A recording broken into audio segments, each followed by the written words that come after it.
Yes, Pick Computer Science video 102 is looking at no, not really, ERM, Entity Relationship Modeling. So far we've looked at what a database is, and we've looked at how different tables within a relational database can be linked up using primary and foreign keys. And what ERM, Entity Relationship Modeling, is all about is showing those relationships between tables in a diagrammatical form. And there's a couple of reasons you'd want to do that. One is that it really helps you plan out a database design before you actually build a database. And you also would want to create entity relationship diagrams and models, that sort of documentation for others to have a look at, so they can understand your system once it has been built. So it acts as good system documentation as well. Before we look at how to create these diagrams, a couple of definitions. So, entity relationship modeling is a way of graphically representing the logical relationships of entities or objects in order to create a relational database. This process usually involves something called normalization, and a bit more on that in a moment. Entity relationship modeling is portrayed using ERDs, which we'll look at in a moment. We won't go into too much detail regarding normalization, as this is studied in the second year of this course in a lot of detail. But it's just important to get our head around this term entities. Entities we might also know as objects. They are any objects in the business problem that you're creating the database for. So if we thought about an example like a sales system where we might have customers, we might have products. Customer is an entity, product is an entity, so it's any people or objects that form part of your system, and these eventually form our database table. So any entity will create a table. Another definition, this time ERD. So this stands for Entity Relationship Diagram, and these are used to show how the entities in a data model are related to each other, and they are a conceptual representation of data. Here's an example.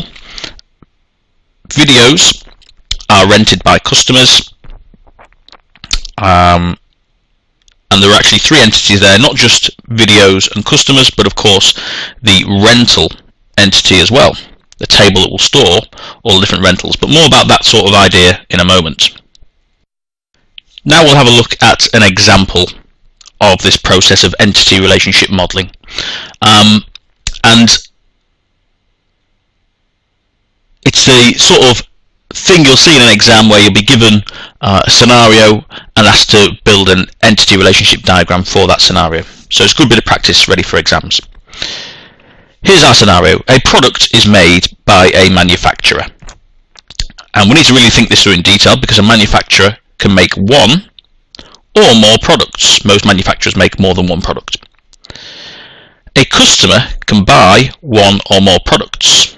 So we're not just restricted to buying one product in our life, we can buy, of course, multiple. A product can be bought by one or more customers. So if we invented, I don't know, a new type of spoon, for example, that new type of spoon, we'd want to sell it to more than one customer. A customer has one account. An account is held by one customer. So thinking about that scenario, how would that form an entity relationship diagram? Well, firstly we want a nice blank piece of paper, and then we think about our first entity. And our first entity we're going to pop on there is the product. And any entities that we draw on there, we just put the name of the entity inside a rectangle. Second entity, manufacturer, the people who are making the product. So there's a relationship between those two entities, so we just draw a line between them. Quite simple so far, but if we remember rightly, a manufacturer can make more than one product. So we add onto the product end of the relationship something called a crow's foot. Now the crow's foot denotes something called many, a many relationship. A product is only built by one manufacturer though. So we don't put the crow's foot at the other end of the relationship, we just leave it as a straight normal line, and that denotes what we call a one relationship. So this is a one to many relationship.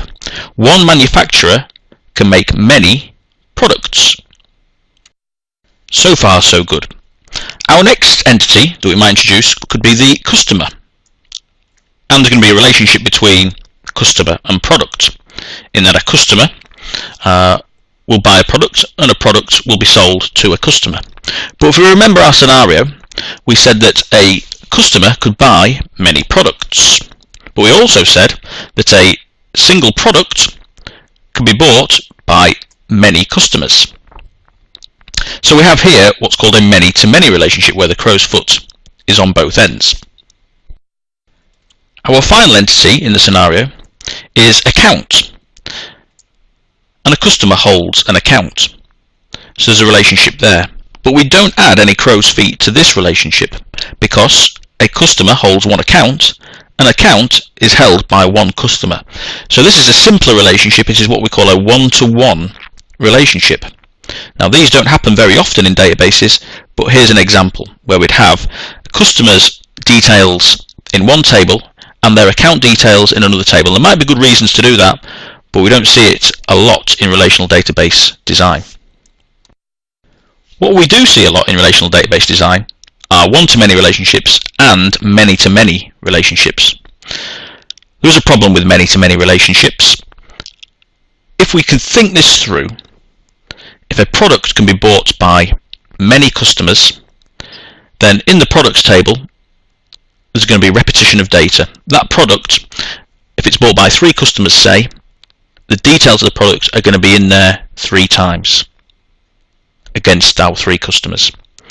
Likewise, in the customers table, if a customer buys 3 products, then we're going to have rows or records for those 3 purchases, and the customer's data is going to be repeated 3 times. So there's a massive problem there in terms of data redundancy.